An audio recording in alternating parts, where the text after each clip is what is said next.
सरस्वती नमस्तुभ्यं वरदे कामरूपिणी विद्यारम्भं करिष्यामि सिद्धिर्भवतु मे पद्मपत्रशालाक्षीवर्णकेसरवर्णिनी नित्यं पद्मालयां देवी सा मां पातु सरस्वती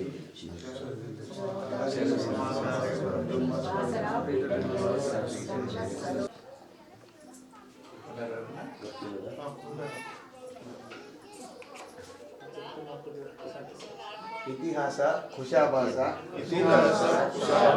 सूकरस्य महोदर अक्षसूत्रं घटं बिभ्र पंकज आभरण अन्वित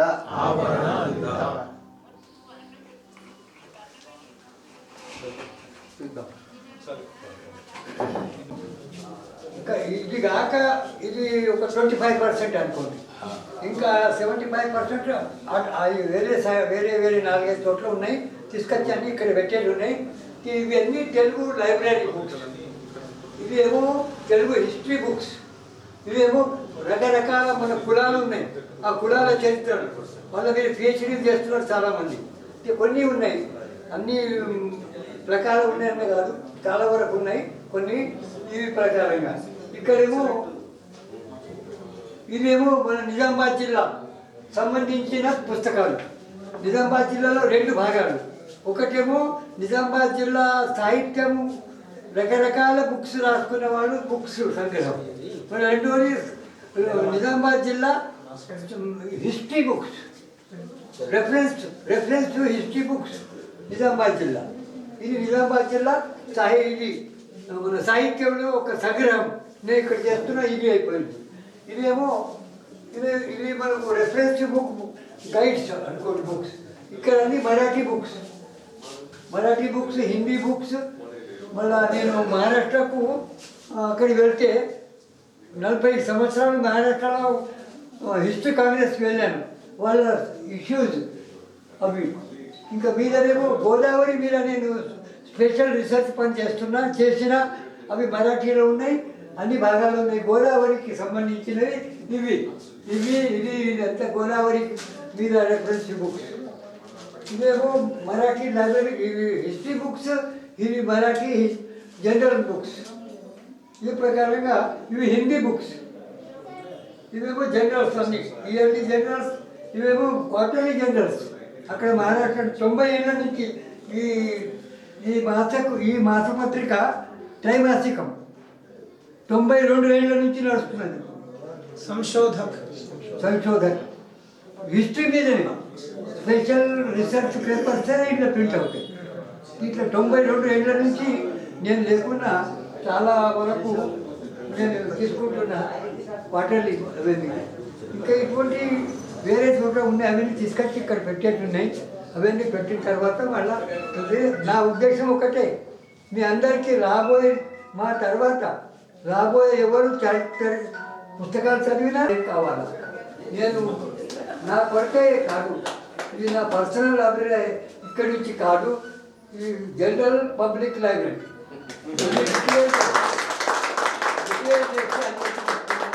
మీరందరూ దీనికి సహకారం. రాబోయే దానికి బాడీ ఉంటుంది, ఆ బాడీ తీసుకొని నడుస్తుంది.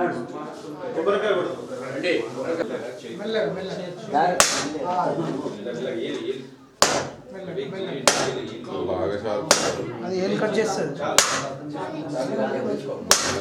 మీరు తీసుకొని కొట్టండి. గట్టిగా ఉన్నట్టు ఎండిపోయి మళ్ళీ చెక్కిన ఎఫెక్ట్ అదేం లేదు.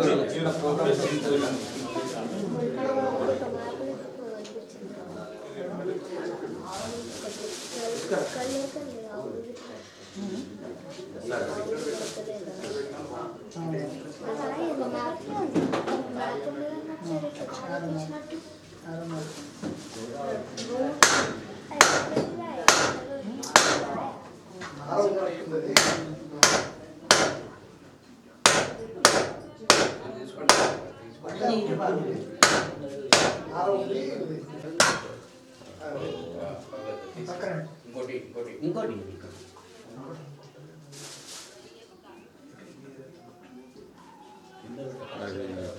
క్లియర్ ఒక్కసారి అన్న కొద్దిగా జరుగుతుంది. ఈ సైడ్ గిన్నె వేరు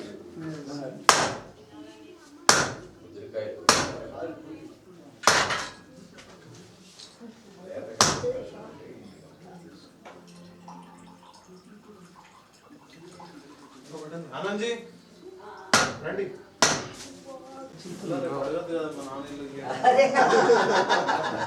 వాటర్ అందులో పోసి వాటర్ తీసేసి వాటర్ పోసి చిల్లుతుంది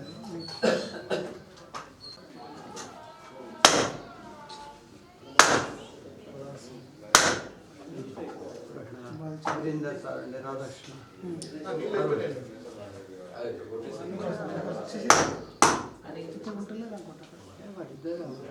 లేదు ఒక్కడే ఉన్నాం కూడా లేడు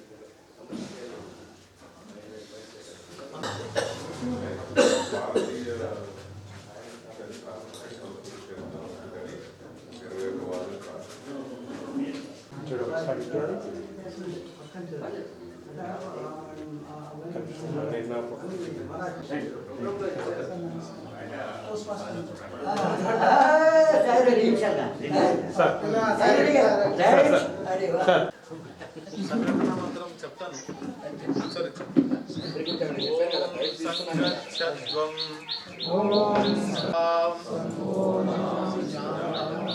దేవాభాగం యథా పూర్వే సంజానానా ఉపాసతే సమానో మంత్రః సమితి సమాని సమానం మనః సచిత్తమేషాం సమానం మంత్ర అభిమంత్ర ఏవః సమానేన హో హవిషా జుహోమి సమానీవ ఆకూతిః సమానా హృదయానివః సమానమస్తు మనో యథా వస్సు సహాసతి ఓం శాంతి శాంతి శాంతి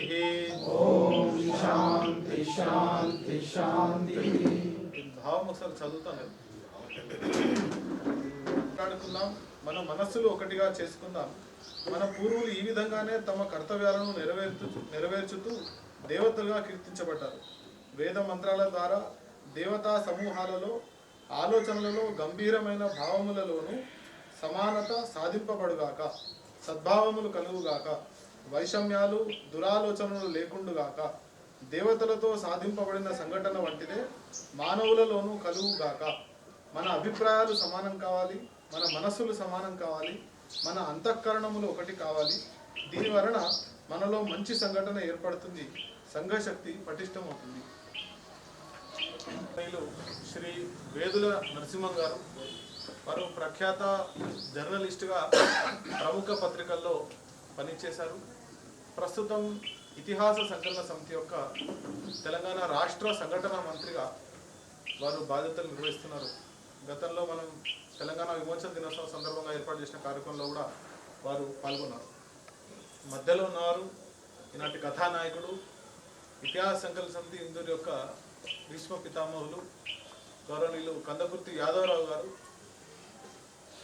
వారు ప్రభుత్వ ఉపాధ్యాయుడిగా పదవీ విరమణ పొందిన తర్వాత వారి యొక్క మొత్తం జీవితాన్ని చరిత్ర కోసం అంకితం చేసి ఈరోజు మనం చూసినటువంటి పుస్తకాలు, ఈ లైబ్రరీ నిర్మాణంలో వారు కర్తా కర్మ క్రియగా ఉన్నారు. ఆ చివర ఉన్నవారు గౌరవనీయులు తాటి వీరేశం గారు.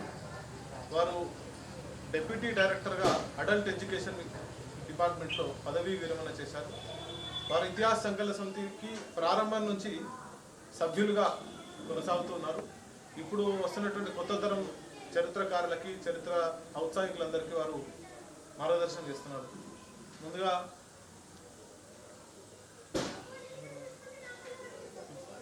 తాటి వీరేశం గారిని ఈనాటి కార్యక్రమాన్ని ఉద్దేశించి మాట్లాడాల్సిందిగా గురువులు, పూజ్యులు, మరి యాదవ్ గారికి ప్రణామం.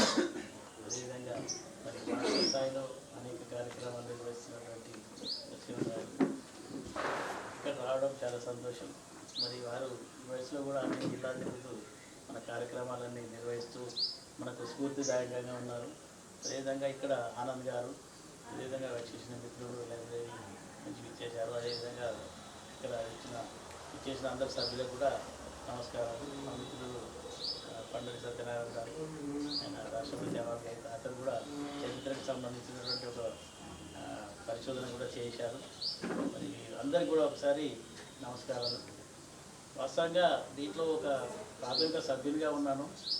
చాలా సహాయం చేద్దాం అనుకున్నా కానీ ఏం చేయలేకపోయినాము. కానీ చేయాలని మాత్రం చాలా ఉన్నది. అసలు మన గ్రామాలలో ఉన్నటువంటి పరిస్థితులను అధ్యయనం చేయడానికి పూనుకునే వాళ్ళను ప్రోత్సహించాలని, అదేవిధంగా యువతను ఈ కార్యక్రమంలో భాగస్వామ్యం చేయాలని, మన చరిత్ర, సంస్కృతి, సాంప్రదాయాలు, మన ధర్మం అన్నీ మరి ప్రపంచానికి తెలియజేయాలంటే ఇవాళ యువతనే చాలా ముందుకు ఉండాల్సిన అవసరం ఉన్నది. మన పిల్లలకు సంస్కారం నేర్పాలని, చదువుకు మనం ఎట్లాగో చదువుకు ఇంపార్టెన్స్ ఇస్తున్నాము, సంస్కారానికి కూడా ఇంపార్టెన్స్ ఇచ్చినట్టయితే మన భారతదేశం యొక్క ప్రతిభ ఇప్పుడు విశ్వగురు ఏదైతే అంటున్నారో ఆ రకంగా మనం ముందుకెళ్తాము. అయితే ఒక చిన్న నాకు ఒక డౌట్ సార్, ఇక్కడ మన సంకలన సమితి సభ్యులకు ఏదైనా ఐడెంటిటీ కార్డులు ఏమైనా ఉన్నాయి? మీరు ఎందుకు వచ్చారు అనకుండా అక్కడ పరిశోధన చేయడానికి మనకు అనుకూలమైన అంశాలను అప్పుడు పరిచయం అయినారు. 90 అంటే ఇప్పుడు 33 సంవత్సరాలు అయిపోయింది. 33 ఏళ్ళ కింద సార్తో పరిచయం అయింది. అప్పుడు సోమేష్ కుమార్ కూడా ఉండే, వినయ్ కుమార్ ఉండే. ఆ టైంలోనే వాళ్ళని గుర్తించారు. 33 ఏళ్ళ కింద గుర్తించి ఆ పెద్దలు మహానుభావులు మరి ఆయనతో వాళ్ళ పక్కన కూర్చున్నటువంటి ఏదైనా విలువైన పుస్తకాలు చాలా మంది ఇళ్లలో ఉంటాయి. మన పూర్వీకులు, మన తల్లిదండ్రులు, మన తాతలు, ముత్తాతలు తెచ్చి అక్కడ పక్కన పెట్టిన పుస్తకాలు ఉంటాయి. చరిత్ర పరిశోధన చేసే వరకు అది అవసరం ఉంటుంది. అటువంటి ఉంటే ఏదైనా డొనేట్ చేసినట్టయితే అందరికీ ఉపయోగపడుతుంది. అప్పట్లో అంటుండే నాడు మనకి సందర్భంగా ఇతిహాస సంకలన సమితి యొక్క ఉద్దేశాన్ని, సందేశాన్ని సభాయ నమః.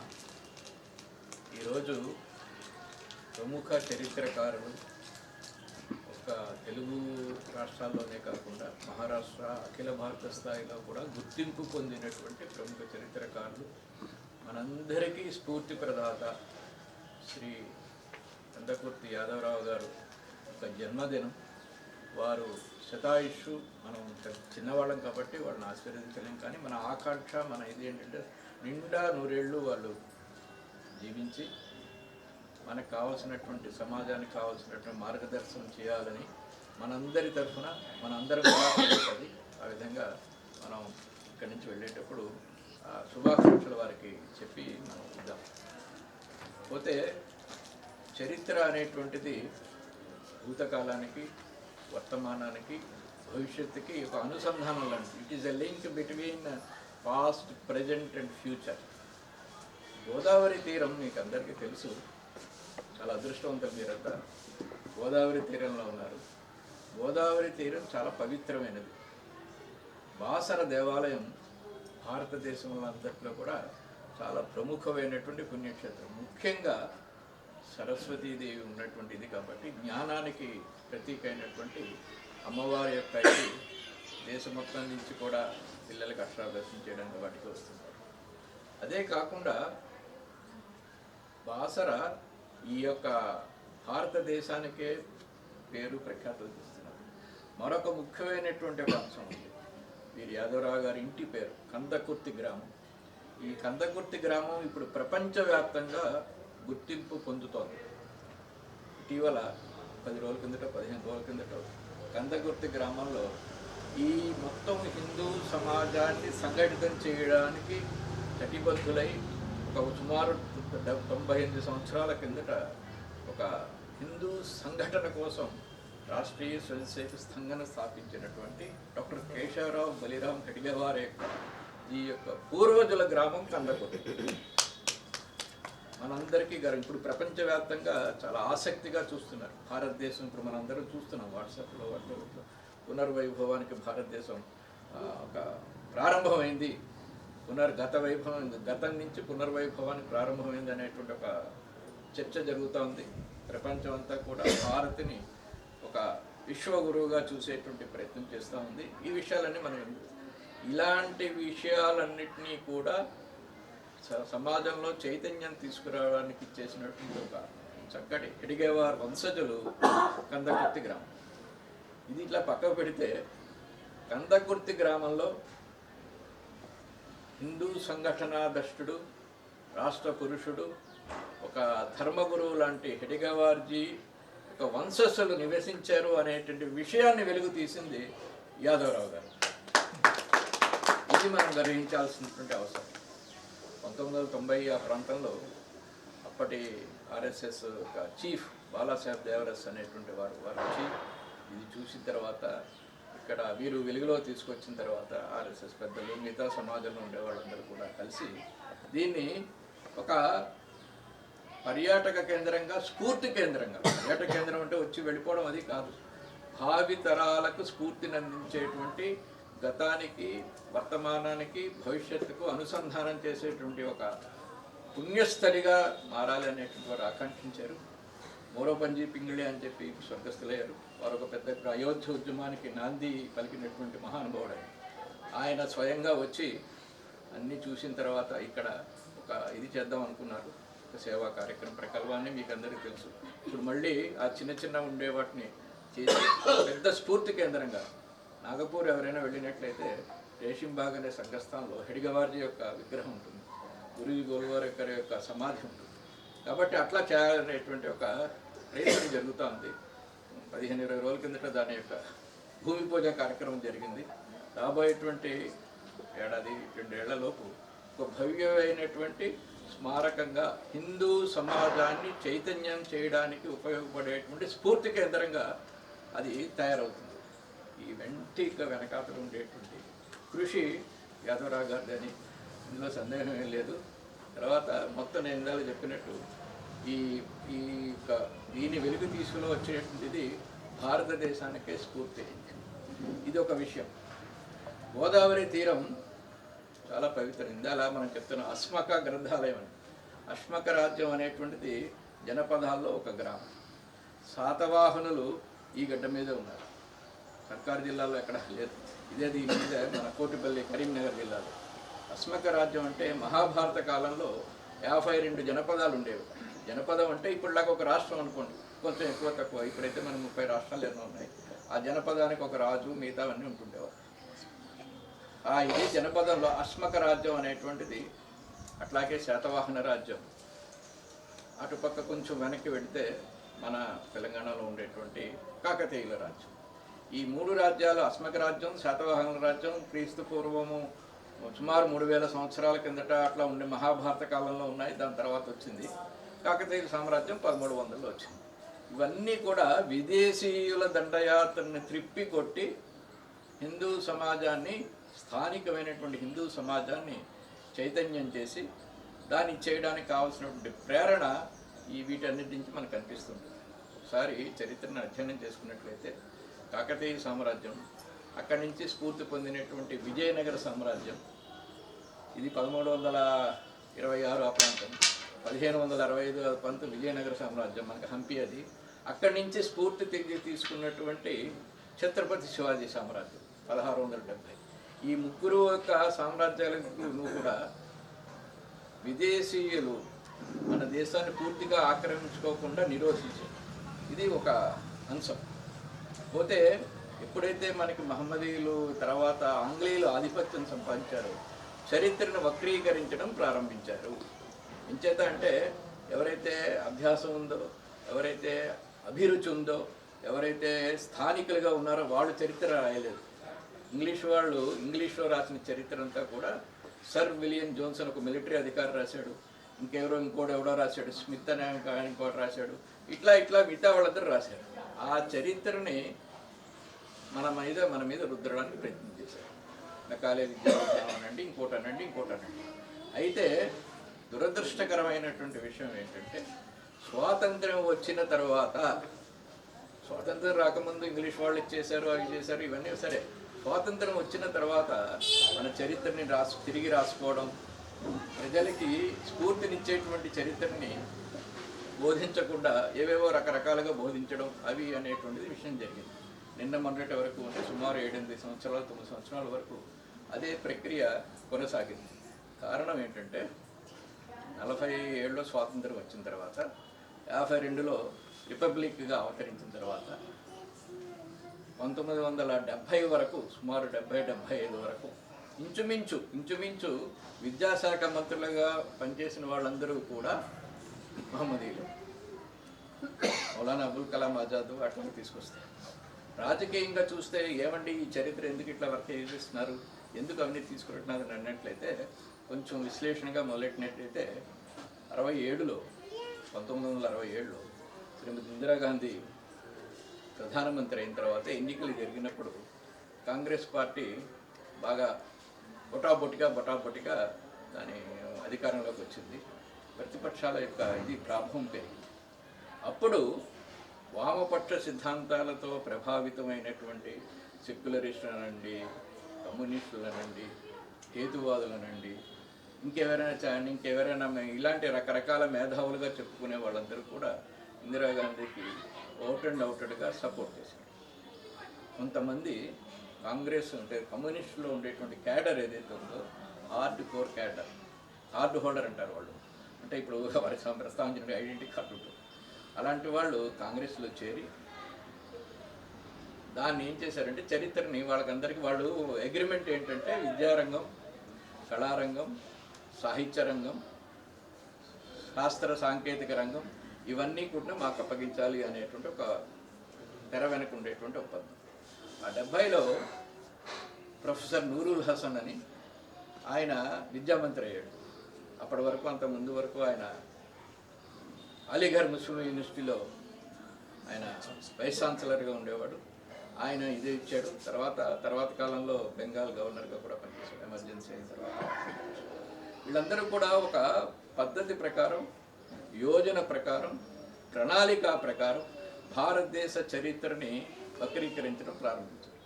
ఇంగ్లీష్ వాళ్ళు ఏం చేశారంటే స్ఫూర్తి రాకుండా, ఇందాక మనం ప్రస్తావించుకున్నట్టు స్ఫూర్తి లేకుండా ఉండే పద్ధతిలో కాకుండా ఈ దేశ చరిత్రను మర్చిపోవాలి అనేటువంటి రీతిలోనే వాళ్ళు పుస్తకాలను రాయడం మొదలెట్టారు. ఏం రాశారు? మనందరికీ 6వ తరగతి 10th క్లాస్ వరకు కూడా ఉంటుంది. ఏమిటి? Ancient history, medieval history, modern history. ఈ ఏన్షియంట్ హిస్టరీలో కొద్దిగా చాలా తక్కువగా అటు ఇటు చూసి పెట్టేసి వీళ్ళ దగ్గర ఏమీ నాగరికత లేదు, సంస్కారాలు లేవు, సమాజం గురించి విజన్ ఏదైతే ప్రణాళిక లేదు అనే పద్ధతిలో వాళ్ళు చేయడానికి మొదలెట్టారు. మిడియవల్ హిస్టరీ అంతా ఎవరికి సంబంధించింది? విదేశీయులు, మహమ్మదీయులు ఏదైతే ఉన్నారో వీళ్ళందరూ కూడా మిడియవల్ హిస్టరీ. దాని తర్వాత మోడర్న్ హిస్టరీ అంటే ఎప్పుడైతే ఈ 1700 దగ్గర నుంచి ఇంగ్లీష్ వాళ్ళు వచ్చిన తర్వాత. కాబట్టి వాళ్ళు చెప్పిన దాంట్లో మన చరిత్ర పుస్తకాల్లో ఎవరైతే ఈ దేశం గురించి, ధర్మం గురించి, ఈ సంస్కృతి గురించి, ఈ గడ్డ మీద పుట్టి పెరిగి దీనికి అంకిత భావంతో పనిచేస్తున్నారో వాళ్ళ అలాంటి రాజుల గురించి కానీ, రాజవంశాల గురించి కానీ, ప్రముఖులైనటువంటి సాహితీవేత్తల గురించి కానీ, చరిత్రకారుల గురించి కానీ వాళ్ళు ఎక్కడ రాయడం ప్రస్తావించలేదు. ఇంగ్లీష్ వాళ్ళు పెత్తనం చెలాయించడానికి ముందే చైనా యాత్రికులు, పార్సీ యొక్క చరిత్రకారులు వాళ్ళు భారతదేశానికి వచ్చారు. వచ్చినప్పుడు ఇక్కడ ఉండేటువంటి దాన్ని చక్కగానే వాళ్ళ ఫ్యాక్ట్స్ రాశారు. హ్యూయన్ సాంగ్ అనేటువంటి ఒక చైనా యాత్రికుడు వచ్చి తిరిగాడు. అతను 10 ఏళ్ళు భారతదేశంలో తిరిగాడు. ట్రావెలాగ్ అంటూ అనుకున్నాను అన్ని ప్రాంతాలు తిరుగుతుంటారు. అతను రాసిన తర్వాత అతని యొక్క అనాలిసిస్ ఏంటంటే భారతదేశంలో ఉండేటువంటి యొక్క ప్రజలకి ఇంటికి తాళాలు వేసుకోవడం తెలియదని ఒక వాక్యం రాశాడు ఒక చోట. ఏంద్రా ఇంటికి తాళాలు వేసుకోవడం తెలియకుండా ఉండేటువంటి అనాగరికుల బార్బేరియస్ రేసా? ఇప్పుడు అడవుల్లో వాటిలోకి వెళ్తుంటే వాళ్ళకి ఏమి ఉండవు, సంపాదకి ఎక్కుతుంటారు కాబట్టి ఏదో గుడిసె వేసుకుంటారు, తాత్కాలికంగా పెట్టుబడి అని ఆలోచించింది ఏంటంటే అది కాదు. అప్పటికే అనేక వందల సంవత్సరాల కిందట లోహాలను కనుగొన్నారు భారతదేశంలో. ఇనుము, ఉక్కు, మ్యాంగనీసు, ఏవైతే లోహాలు ఉన్నాయో, ఇత్తడి, కంచు, అంటే ఇవన్నీ ఎలాయిస్, ఇత్తడి, కంచు, మిగతా ఉండే లోహాలు, ఇవన్నీ కనుక్కున్న వాళ్ళు చరిత్ర ఇక్కడ భారతదేశంలో ప్రజలకి తాళాలు వేసుకోవడం రాలేదు అని వర్ణించడంలో ఆయన ఎక్స్ప్లెనేషన్ ఇచ్చాడు. ఏ ఇంటికి తాళాలు ఉండవు అంటే సమాజంలో ఎవడో వచ్చి మన ఇంట్లో ఉండేవాడిని దోచేసుకుంటాడు, మన ఇంట్లో ఉండేటువంటి ఆ వస్తువులేవో తీసుకుపోతాడు, మన ఇంట్లో ఉండేటువంటి ఆహార పదార్థాలు తీసుకుపోతాడు, ఏదైనా కొద్దిగా ఉండేటువంటి సంపదను తీసుకుపోతాడు అనేటువంటి చింత ఉండేది కాదు. They doesn't know how to lock their houses. That doesn't mean that they doesn't know how to prepare the lock, LOCK lock. But the society is in such a way that it has been open to all. మనందరికీ తెలిసిందే, గ్రామాల్లో వాటిలో వెళ్తుంటే సమాజంలో మనం అందరినీ పిలుచుకుంటున్నప్పుడు అన్న, అక్క, బాబాయ్, అత్త, లేకపోతే తాత, ఇలా పిలుచుకుంటుంటాం. చిన్నాయన, ఇంకా పెద్దనాయన, ఏమా. ఈ సంప్రదాయం ఇదంతా కూడా మొదటి నుంచి ఉండేది. ఇంగ్లీష్ వాళ్ళు వచ్చిన తర్వాత దీన్ని అంతటినీ ఏమీ చేయకుండా వాళ్ళు ఏంటంటే, ఎవరైతే ఈ దేశాన్ని సంస్కృతి నాశనం చేయడానికి ప్రయత్నం చేశారో, ఎవరైతే ఈ యొక్క సమాజాన్ని అణగదొక్కడానికి ప్రయత్నం చేశారో వాళ్ళని గొప్పవాళ్ళగా చూపించారు. మీకు ఇంగ్లీష్ చరిత్రకారులో 3 పేర్లు ఆంగ్లేయులు గొప్పవాళ్ళగా చెప్పారు వాళ్ళు. ఒకటి ఏంటంటే Ashoka the great, 2 first Alexander the great, 2 Ashoka the great, 3 Akbar the great. The great అనేటువంటి పదాన్ని వాళ్ళకే ఉపయోగించారు వాళ్ళు. అలెగ్జాండర్ అనేటువంటి వాడు గ్రీకు దేశం నుంచి బయలుదేరి తోసుకుని వచ్చేసి మొత్తం భారతదేశాన్ని జయించేస్తే నాకు విశ్వగురువుగా అయిపోతుంది, భారతదేశాన్ని జయిస్తే విశ్వగురువుగా వచ్చేటువంటి, ఇప్పుడు బలమైన రాజ్యం చేస్తే మిగతా వాళ్ళందరూ ఒప్పుకుంటారు కదండి, లొంగిపోతారు కదా, దాసోహం ఉంటారు కదా.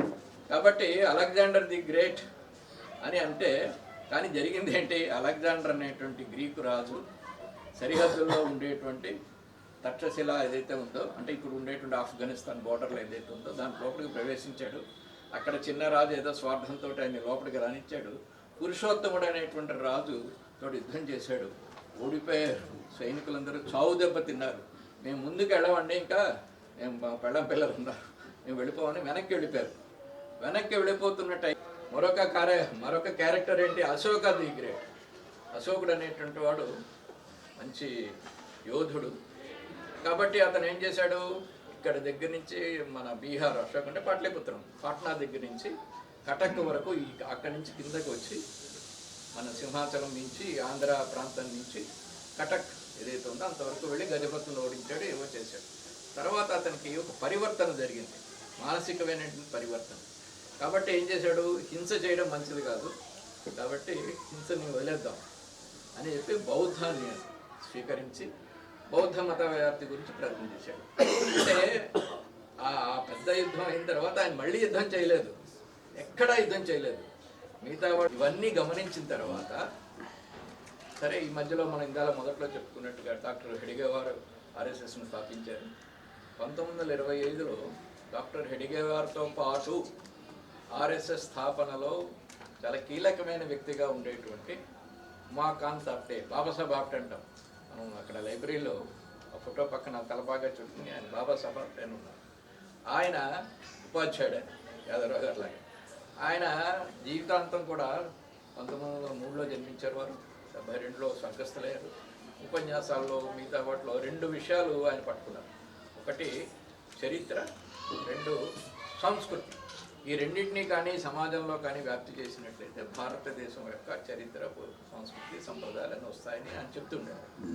వారు 72లో స్వర్గస్థులైన తర్వాత 74లో ఇందాక నేను పేర్కొన్నట్టుగా మోరోపంజి పిక్లే అనేటువంటి ఒక మహానుభావుడు ఆప్టేజీ యొక్క ఆశయాలు ఏవైతే ఉన్నాయో, సంస్కృతం వ్యాప్తి, చరిత్ర మీద అవగాహన, సరి అయినటువంటి చరిత్ర రావాలనేటువంటి అవగాహనతోటి వారు ఒక బాబాసాహెబ్ ఆప్టే స్మారక సమితి అనేటువంటి ఒక సమితిని ఏర్పాటు చేశారు.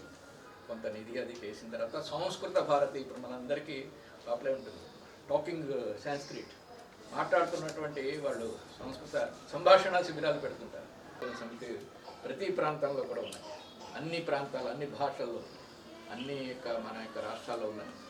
ఇతిహాస సంకలనం దీనికి నియంత్రించేటువంటి, మార్గదర్శనం చేసేటువంటి అఖిల భారత ఇతిహాస సంకలన యోజన సెమినార్స్ అన్ని నడుపుతుంటుంది. అక్కడ ఉంది. ఆంధ్ర ప్రాంతంలో, అంటే ఉమ్మడి ఆంధ్ర రాష్ట్రంలో శ్రీరామ్ సాఠే అనేటువంటి ఒక మహానుభావుడు, ఆయన వాస్తవంగా సైన్స్ గ్రాడ్యుయేట్, RSS ప్రచారకుడు.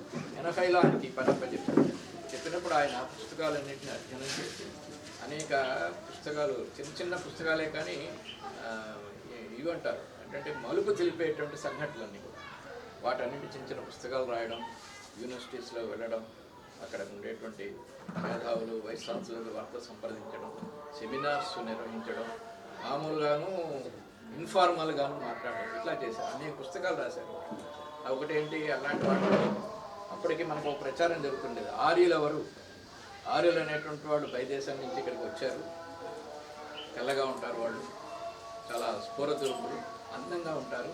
కాబట్టి ఆర్యులు అనేటువంటి వాళ్ళు ఇక్కడికి వచ్చినంత వరకు భారతదేశంలో అనాగరికమైనటువంటి బార్బేరియస్ రేస్ ఉండేది. వాళ్ళు వచ్చిన తర్వాత సంస్కారం తీసుకొచ్చారు. ఆర్యులు అయిన తర్వాత హూనులు వచ్చారు, కుషాణులు వచ్చారు, ఇంకెవరో గ్రీకులు వచ్చారు, మహమ్మదీయులు వచ్చారు. వాళ్ళంతా తర్వాత మేము వచ్చాం. ఒక ఇల్లు ఉంటే, అద్దెకి ఇచ్చేటువంటి ఒక ఇల్లు ఉంటే మొదట ఒక 2 నెలలు 3 నెలలు కొంతమంది 2 ఏళ్ళు 3 ఉంటారు. వాళ్ళు ఖాళీ చేసిన తర్వాత వేరే వాడు వస్తాడు, వాడి ఖాళీ చేసిన వేరే వాడు వస్తాడు. కాబట్టి ఇట్లాగా చేసినటువంటి ప్రయత్నంగా ఉంది. శ్రీరామ్ సాటే గారు చేసింది ఏంటంటే, ఆర్యలు బయట నుంచి రాలేదు. ఆర్య అనేటువంటి పదం మనకి సంస్కృతంలో వేదాల్లో కూడా ప్రస్తావన ఉంది. ఆర్య అనేటువంటి పదం ఆర్యన్ అంటారు. ఆర్యన్ అంటే ప్రముఖుడు, మేధావి, ఉత్తముడు, ఇట్లాంటి నానా అర్థాలు. కాబట్టి ఆర్యలు అనేటువంటి వాళ్ళు బయట నుంచి ఎక్కడ రాలేదని చెప్పి దానికి సెమినార్స్ ఏర్పాటు చేశారు. ఇంటర్నేషనల్ సెమినార్స్ ఏర్పాటు చేశారు. చేసిన తర్వాత ప్రపంచంలో చరిత్రకారులందరూ వచ్చి ఇది రైట్ అని ఇంగ్లీష్ వాళ్ళు ప్రచారం చేసినట్టుగా ఆర్యులు ఎక్కడి నుంచి రాలేదు, ఇక్కడ ఉండేటువంటి వాళ్ళే అనేటువంటి చెప్పారు. అట్లాగే the date of Mahabharata war అనేక చరిత్రలో మనకు అందరికీ తెలుసు కదా. ఈ డే ఇలా ఉంటుంది, ఇది ఇలా ఉంటుంది. అదొకటి. ఆ రోజుల్లో మహాభారత యుద్ధం జరిగినప్పుడు జరిగినటువంటి సంపూర్ణ సూర్యగ్రహణం, సంపూర్ణ చంద్రగ్రహణం, వాటి యొక్క కాలం అన్నీ తీసుకున్న తర్వాత అది ఫిక్స్ చేస్తూ అదొకటి చేశారు. ఇట్లాగా ఒక 35 పుస్తకాలు, చిన్న చిన్న పుస్తకాలే అని చరిత్రను మార్చినటువంటి, గతిని మార్చినటువంటి పుస్తకాలు చేశారు. ఇది ఇతిహాస సంకలన సమితికి స్ఫూర్తి. 2007 చరిత్ర మీద అవగాహన కల్పిస్తుంది. ముఖ్యంగా ఏ జిల్లా చరిత్ర మెయిన్ లక్ష్యం ఏంటంటే, ఏ జిల్లా చరిత్రని ఆ జిల్లా వాసులే రాయాలి. చరిత్ర అంటే కేవలం హిస్టరీ, ఇది ఈ యొక్క ప్రాంతాన్ని ఏ రాజు పరిపాలించాడు, ఆయన రాణిగారి పేరు ఏం పేరు, ఆయనకి ఎంతమంది పిల్లలు ఉన్నారు, ఇది కాదు. సామాజిక రంగంలో ఉండేటువంటి అన్నిటినీ కలిపి స్పృశించేటట్టుగా అక్కడ సంస్కృతి ఏంటి, ఇక్కడ భాష ఏంటి, ఆహార అలవాట్లు ఏంటి, వ్యవసాయం ఏంటి, దేవాలయాలు ఏంటి, విద్యారంగంలో ఎలాంటి ప్రయత్నం జరిగింది, ఇట్లాగా సమగ్రమైనటువంటి వాటన్నిటినీ కూడా చేయాలి. ఈ విషయం చరిత్రకారులందరూ అంగీకరిస్తారు. ఎవరికి వాళ్ళు ఇండివిజువల్గా చాలా ప్రయత్నాలు చేశారు కూడా. ఈ యొక్క శాసనాల నుంచి తీసుకుని మరొకటి తీసుకుని అయితే ఇతిహాస సంకలన సమితి ఏం చేస్తుందంటే, ఈ యొక్క స్ఫూర్తితోటి అందరినీ కలుపుతూ, చరిత్ర పట్ల అవగాహన ఉండేటువంటి వ్యక్తులందరినీ కలుపుతూ, వారికి ఉండేటువంటి ఒక మేధస్సుని, వారికి ఉండేటువంటి దీన్ని జోడించి కార్యక్రమాలు నిర్వహిస్తుంటుంది. సెమినార్స్ నిర్వహిస్తాం, మనం నేషనల్ సెమినార్స్ నిర్వహిస్తాం, అట్లాగే ప్రాంతీయ స్థాయిలో సెమినార్స్ నిర్వహిస్తాం. ఇట్లాంటి చిన్న చిన్న మీటింగ్స్ ద్వారా హంగు ఆర్భాటం లేకుండా, మనకందరికీ తెలుసు కదా, చరిత్ర అంటే చాలా డ్రై సబ్జెక్టు, అది ఇది అని అనిపిస్తూ ఉంటుంది. కానీ వెళ్తున్న కొద్దీ చరిత్ర చదువుతున్న కొద్దీ చాలా ఆసక్తికరమైనటువంటి విషయాలు వస్తుంటాయి. కాబట్టి హంగు ఆర్భాటం లేకుండా ప్రజల్లో మనదైన చరిత్రను తీసుకెళ్లాలనే ఆలోచనతో కార్యక్రమాలు నిర్వహిస్తున్నాం మనం. హైదరాబాదు, ఇక్కడ మొత్తం తెలంగాణ, అందరూ అన్ని ప్రాంతాల్లో, 1-2 ప్రాంతాల్లో తప్ప కేరళలో వాటిలో కొంచెం తక్కువగా ఉంది. నేషనల్ లెవెల్లో సీనియర్ హిస్టోరియన్స్కు సెమినార్ నిర్వహిస్తుంటాం ప్రతి ఏటా. ఒక ఏడాది అది, ఇంకో ఏడాది జూనియర్ హిస్టోరియన్స్. సీనియర్ హిస్టోరియన్స్ అంటే 50 సంవత్సరాల ప్రొఫెసర్స్ వాళ్ళు ఉంటారు కదా యూనివర్సిటీలో వాళ్ళు, తర్వాత చరిత్ర అధ్యాపకులు, తర్వాత మహిళా చరిత్రకారులు. ఇక్కడ చరిత్రకారులు అంటే ఎంఏ హిస్టరీ చేసిన వాళ్ళు, ఎంఫిల్ చేసిన వాళ్ళు, పిహెచ్డీ చేసిన వాళ్ళు మాత్రమే కాదు. దానికి నేను ఏం చరిత్ర విద్యార్థిని కాదు. నేను 10th క్లాస్ SSLC అయితే చరిత్రే చదువుకోలేదు. కానీ అభిరుచి ఉన్న తర్వాత పుస్తకాలన్నీ చేసి చదువుకుని మిగతావన్నీ చేశాను. ఈ మధ్యన అనేక పుస్తకాలు కూడా వస్తున్నాయి. ఇదంతా ఒకే అయితే దాని గురించి కార్యక్రమం నిర్వహిస్తున్నాం. మొన్న కూడా అన్సంగ్ హీరోస్ మీద మన ప్రాంతంలో నిర్వహించిన 2-3 సెమినార్స్ నేను ప్రస్తావిస్తాను. ఒకటి 2015లో కాకతీయ డైనాసిటీ AD 1323 AD వరకు ఎలా ఉంది ఏముంది అనే దాని మీద 2015లో వరంగల్లో ఒక 2 రోజులు సెమినార్ నిర్వహించాం. తర్వాత 2000 తెలంగాణ ప్రాంతం ఏర్పడిన తర్వాత ఇక్కడ ఉండేటువంటి సంస్కృతి, ధర్మం, సమాజం వీటన్నిటి మీద 2019లో కరీంనగర్లో తెలంగాణ వైభవం అనేటువంటి విషయంలో 3 రోజులు సెమినార్ నిర్వహించాం ప్రజ్ఞాభారతి సంస్థ ద్వారా. ఒక 45-50 మంది 3 రోజులు పేపర్స్ ప్రింట్ చేశారు. చాలా ఆర్భాటంగా జరిగింది. ఒక ఊరేగింపు జరిగింది. విద్యార్థులతో వాళ్ళతో అవగాహన తీసుకొచ్చి మొన్న ఈ మన ఆజాదీ కా అమృతోత్సవంలో భాగంగా ఏదైతే ఇది ఉందో అన్సంగ్ హీరోస్ ఏదైతే ఉందో దాన్ని చేసాం. ఇప్పుడు ఉండేటువంటి పరిస్థితుల్లో కేంద్రంలో ప్రభుత్వం మారిన తర్వాత వాళ్ళు కూడా చరిత్ర మీద బాగా దృష్టి పెట్టారు.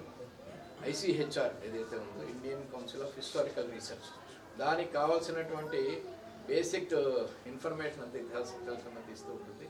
కాబట్టి వాళ్ళు కూడా అన్సంగ్ హీరోస్ మీద దేశవ్యాప్తంగా ప్రతి ప్రాంతంలోని స్వాతంత్ర పోరాటంలో చేసి గుర్తింపు లేకుండా పేరు తెలియకుండా ఉండేవాళ్ళందరినీ సేకరించి సుమారు 1000 మందికి పైగా మోనోగ్రామ్స్ని పబ్లిష్ చేస్తూ ఉంటుంది ICHR. మోనోగ్రామ్స్ అంటే సంగ్రహమైనటువంటి చరిత్ర. మనం కూడా ఇక్కడ 1 గంట 2 గంటల కార్యక్రమం పెట్టాం. వరంగల్లో ఒకరోజు సెమినార్ చేసాం. హైదరాబాద్లో 2 సెమినార్ చేసాం. వీటన్నిటితో పాటు మరొక ముఖ్యమైనటువంటి విషయాన్ని విద్యా సంకలన అదేంటంటే లుప్త సరస్వతి, ఇంకిపోయినటువంటి సరస్వతి నదిని భూగర్భం నుంచి తీసుకురావాలి.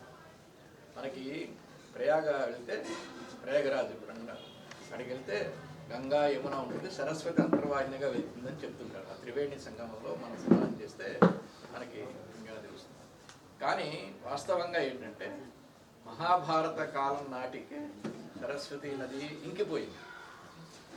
బలరాముడు మహాభారత యుద్ధంలో ఇటు అటు యుద్ధం చేయడానికి మనస్కరించక ప్రభాస తీర్థం అంటే సరస్వతి నది ఆ యొక్క భూగర్భంలో జరిగినటువంటి యొక్క టైటానికల్ చేంజెస్ అంటాం మనం, అంటే మార్పుల కారణంగా ఇటుపక్క రావాల్సినటువంటి సరస్వతి నది 3500 సంవత్సరాలకు ముందే అక్కడి నుంచి హర్యానా నుంచి తీసుకొచ్చి గుజరాత్లో ఉండేటువంటి భుజ్ అనేటువంటి ప్రాంతం దాటిన తర్వాత సముద్రంలో కలిసిందనేటువంటిది ఒక ఇది.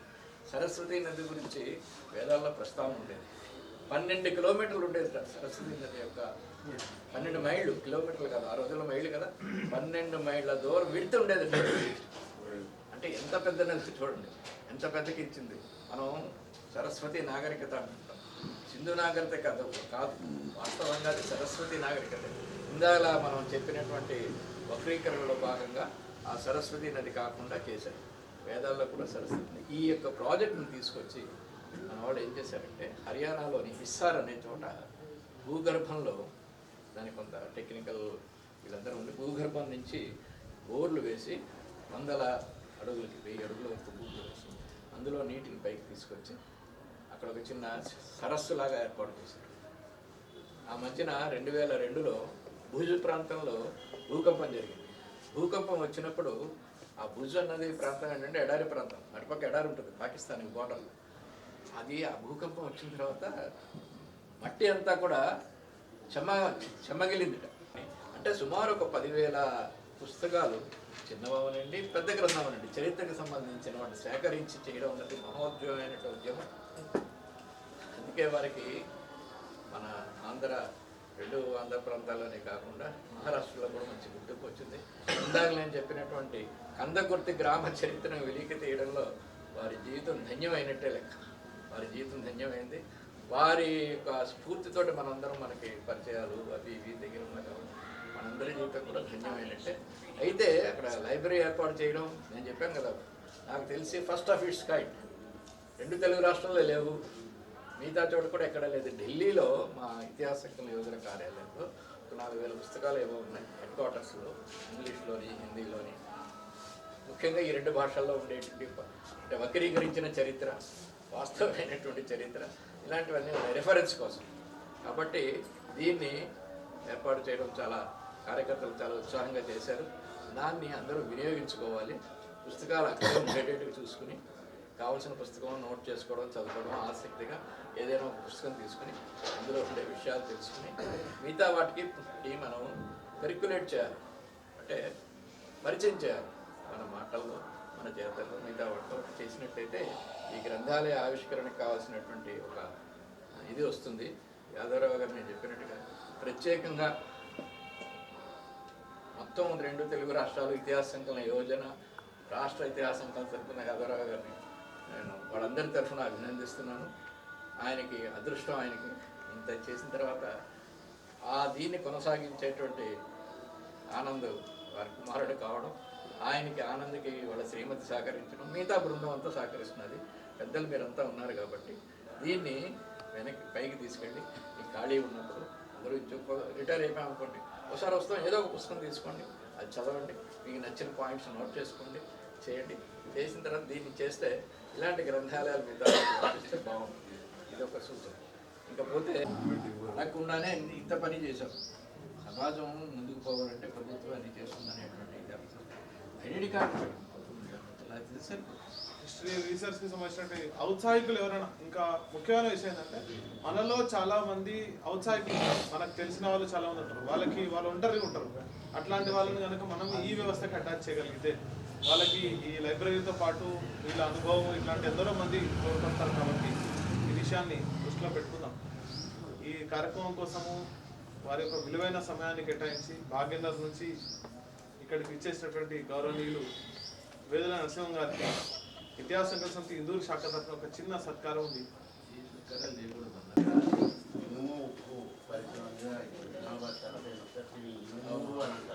ఇందూరు కాదు, అది ఒక పుస్తకం.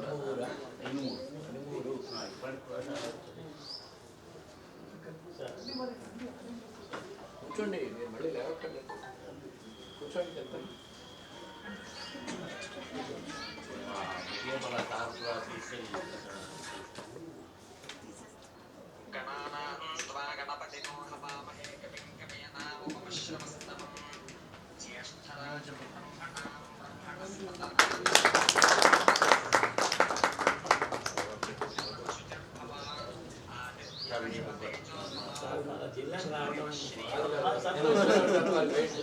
సంతోషం సార్ ఆశీర్వాదం మీరు తీసుకుంటారు.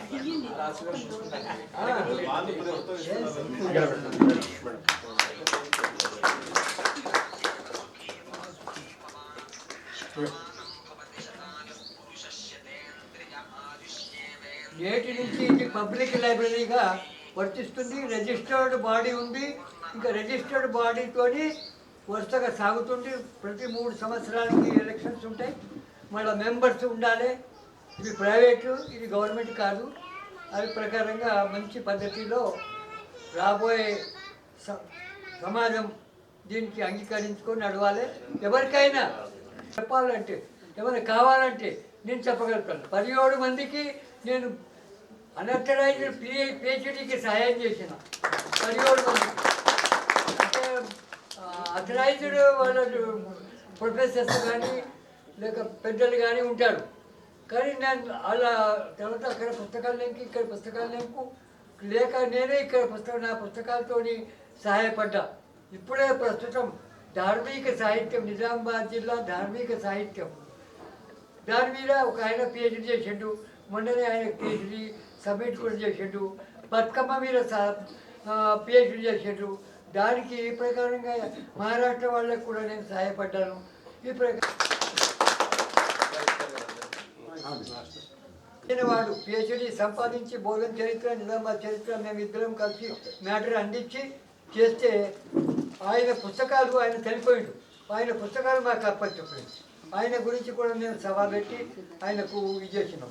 అదే ప్రకారంగా మాణిక్యరెడ్డి ఫ్రీడమ్ ఫైటర్, మన గోల్వల్కర్ గురూజీ ఇక్కడ నిజామాబాద్ వచ్చినప్పుడు ఆయన మన జిల్లాకు ప్రముఖులు. ఇంకా మన ఆర్య సమాజ్కి కూడా ఎంతో సహాయం చేసిన వారు. అటువంటి వారు ఆమె బిడ్డన మన్మరాలు, ఆమె కూడా మాకు పుస్తకాలు అందజేసారు. అవి కూడా సమాలించుకొని పెట్టి పబ్లిక్ లైబ్రరీగా దానికి కాపాడుతాం అని చెప్తున్నాం. వారికి కూడా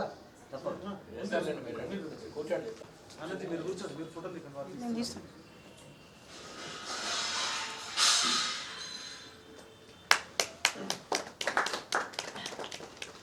సార్ మా కుటుంబ సభ్యులాగా మా కుటుంబంలో చిన్నప్పటి నుంచి మాకు మాకు సహాయంగా ఉన్నవారు.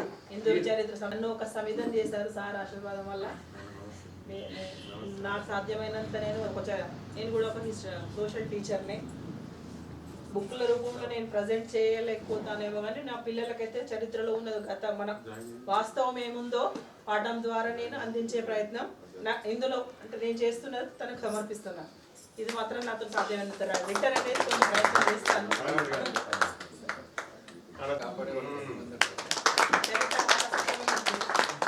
తల్లిదండ్రుల వారసత్వాన్ని కాపాడేటువంటి పిల్లలు తక్కువగానే ఉంటారు.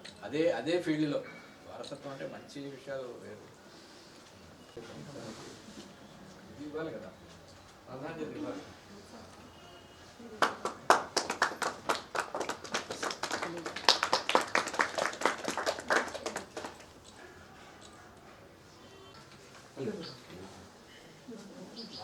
అది ఇవ్వండి, మెమెంటో ఇవ్వండి.